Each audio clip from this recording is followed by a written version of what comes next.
Avec Louise Dupont. Bonjour Louise. Bonjour Navia.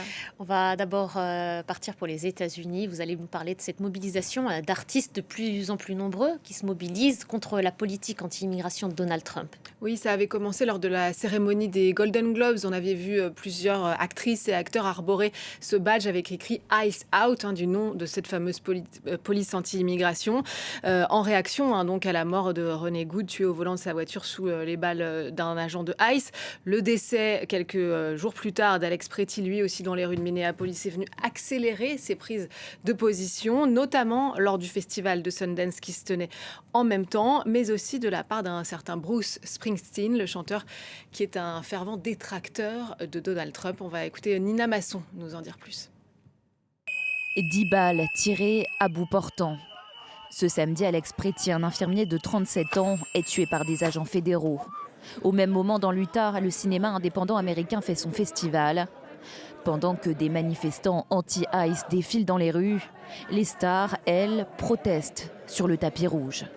Comme Nathalie Portman, submergée par l'émotion face aux caméras. Je suis un peu émue.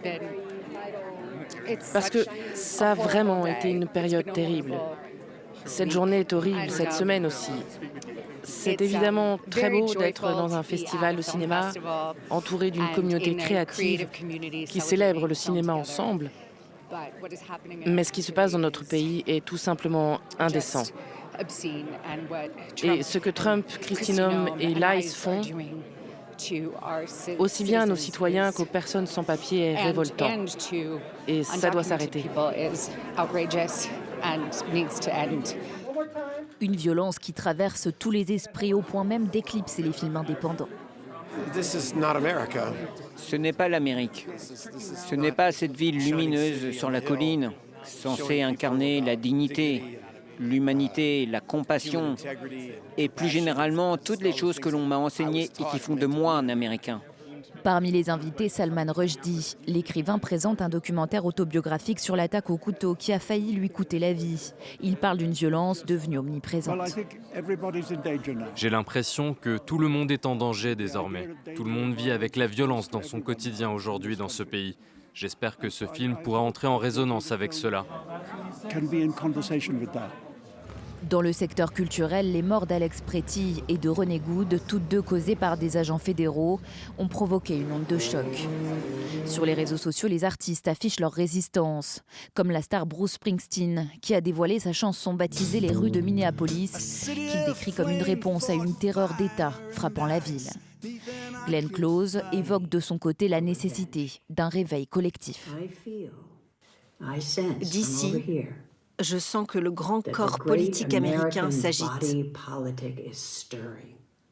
Il est en train de se réveiller. Et croyez-moi, il y aura des comptes à rendre.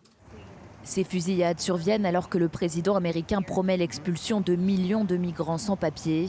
Une politique déjà vivement contestée chez les démocrates, mais qui sème désormais le doute jusque dans le camp des sympathisants de Donald Trump. Vous allez aussi nous parler de l'écrivain Boualem Sansal, Louise, peut-être bientôt élu à l'Académie française. Parce qu'il postule au siège numéro 3, précédemment occupé par l'avocat et écrivain Jean-Denis Bredin, décédé en 2021.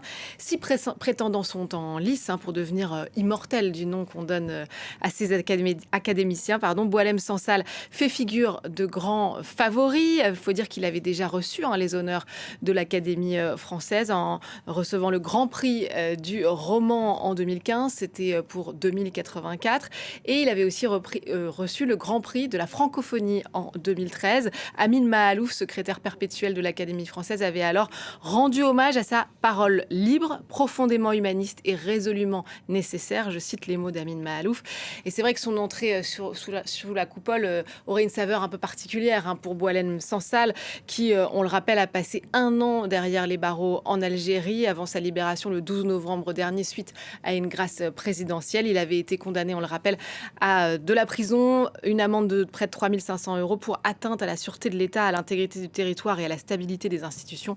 Il avait pris publiquement pris parti pour le Maroc dans le différend historique qui oppose le Maroc et l'Algérie sur le Sahara occidental. Voilà, Msansal, aujourd'hui un homme libre. En revanche, ce n'est pas le cas de notre confrère, le journaliste Christophe Glaise. Oui, et il est important de le rappeler et de le redire. Ce journaliste de 36 ans qui est derrière les barreaux depuis juin dernier, condamné à 7 ans de prison pour apologie du terrorisme après un reportage sur le club de football de la jeunesse sportive de Kabylie. Une peine qui a été confirmée lors de son procès en appel en décembre dernier. Ses avocats ont déposé un pourvoi en cassation. Sa famille a, elle, fait une demande de grâce présidentielle auprès du chef de l'État algérien, pour l'instant resté sans réponse. Donc une soirée est organisée ce soir au Bataclan à Paris par l'association Reporters sans frontières pour exiger sa libération immédiate et inconditionnelle, avec au programme un concert d'Alex Bopin, Jeanne Chéral ou encore Malik Djoudi, pour n'en citer que quelques-uns, et 100% des bénéfices seront reversés à Reporters sans frontières et à cette lutte donc pour la libération de Christophe Glaise.